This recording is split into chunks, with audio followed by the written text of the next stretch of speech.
Welcome back to the Investing Talk podcast. I know a lot of you out there have been asking about Aureus Greenway Holdings, the golf course operator that just went public. And, well, we're here to break down what we know so far. So Aureus Greenway Holdings, they primarily own and operate daily fee golf courses, and most of these are in the Orlando, Florida area. Their initial public offering, the IPO, took place on February 12th of this year, and they raised $15 million from that. They're currently trading on the Nasdaq under the ticker symbol AGH. Yeah, and it seems like it's been kind of a wild ride for the stock already. We've seen some pretty big price swings.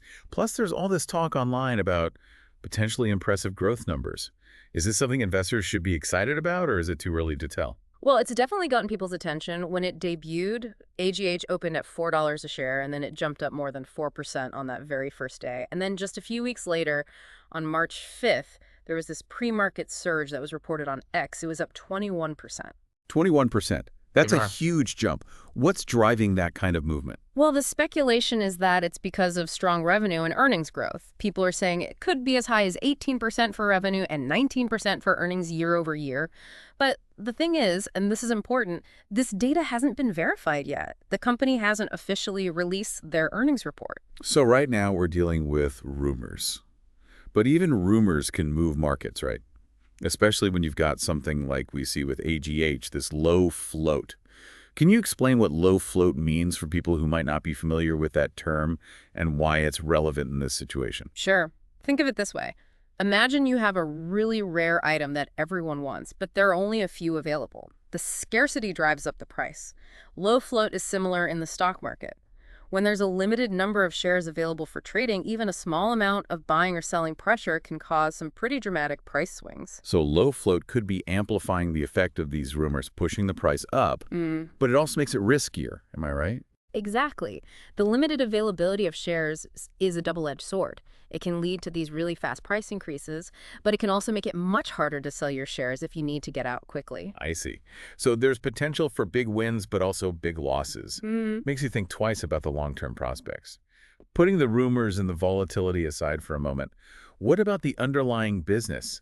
I mean, Florida's golf scene is pretty healthy, isn't it? Oh, it's booming. Florida has over 1,000 golf courses, and it attracts millions of visitors every single year. And what's interesting about Aureus Greenway is their focus on daily fee courses as opposed to those private clubs. Right, that's a good point. What's the advantage of the daily fee model from a business perspective? Daily fee courses tend to have a wider range of revenue streams. They generate income through green fees, of course, but also through food and beverage sales, events they can host, and other things like that. It's not just reliant on those membership dues like you see with private clubs. And that diversification could make them a bit more stable, particularly in an uncertain economy. Interesting. Okay, so maybe there's some inherent stability there that investors might appreciate. But let's turn to the charts now. What's the technical analysis telling us about AGH? Well, you have to remember this is a new listing, so we don't have a ton of long-term data to work with, but there are some early signals starting to emerge. Right now, AGH is trading below its key moving averages. That usually indicates some downward pressure in the short term. However, the RSI, the Relative Strength Index, is sitting somewhere between neutral and oversold territory. Okay, just a quick reminder for our listeners, what does that RSI number actually tell us? You can think of the RSI as kind of like a momentum indicator. It goes from 0 to 100. If it dips below 30, that generally means a stock is considered oversold. So that suggests the selling may have been a bit too much, and we might see it bounce back up soon. So the RSI is hinting at a potential upswing if more buyers come in. What about support and resistance levels? Any price points we should be keeping an eye on? Support levels act like a floor for the stock price. If it falls below that support level, it often signals further decline. Right now, we're seeing support for AGH around 85 cents to $1. On the other hand, resistance levels are like a ceiling. They can prevent the price from going up. For AGH, there are a few key resistance levels. We have 150, then the IPO price of $4, and then that recent high around $5. Yeah, those resistance levels are going to be important to track, to see where AGH might run into some trouble as it tries to move higher. But beyond the charts, there's this whole other aspect that we should consider, this investor sentiment piece. Aureus Greenway, they had their closing bell ceremony at the Nasdaq on February 25th, and that kind of visibility can definitely pique interest from investors and maybe even attract some new ones. It does lend a certain legitimacy, especially for a newly public company like this. But like we were talking about earlier, that first earnings report, that's really going to be the make or break moment. Yeah. What should investors be looking for in that report to determine if this is actually a promising investment? That first earnings report is going to be key. It's going to be the moment of truth.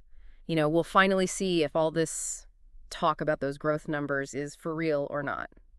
What are the most important metrics we should be paying attention to?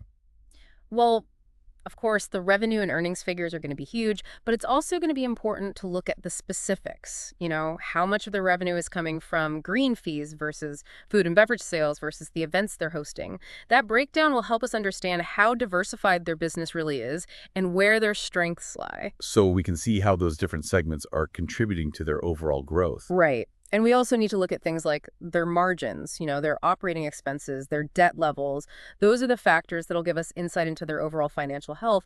Can they actually turn a profit consistently over the long haul? That's the question. So it's not just about one good quarter or a temporary spike in growth. It's about sustainability. That's right.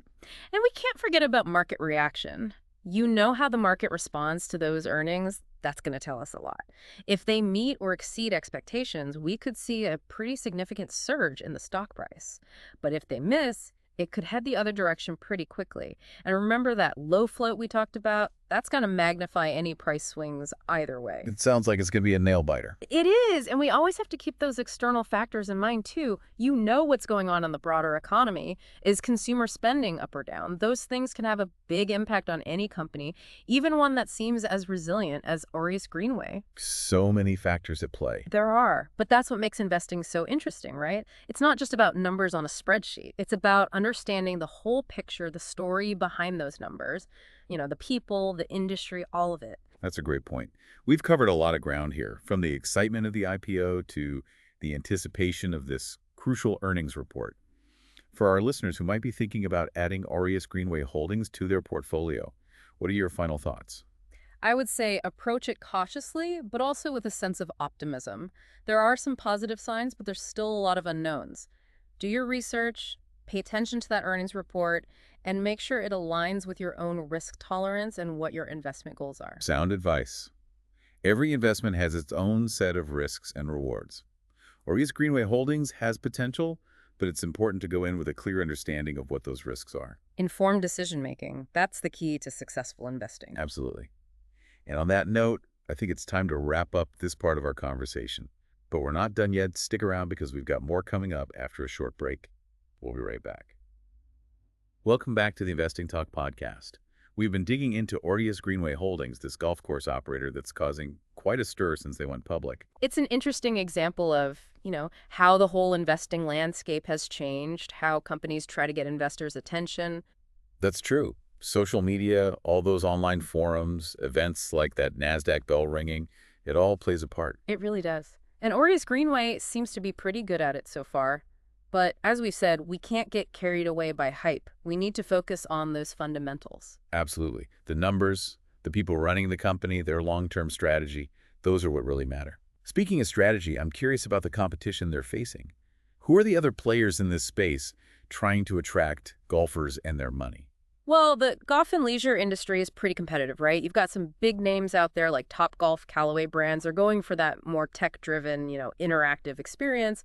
It's a different approach than Aureus Greenway's focus on those traditional daily fee courses. So not exactly head-to-head competition. Maybe not directly, but there's some overlap for sure. Aureus Greenway needs to figure out their niche, how to make themselves stand out, how to keep innovating and attracting customers in a market that's constantly changing.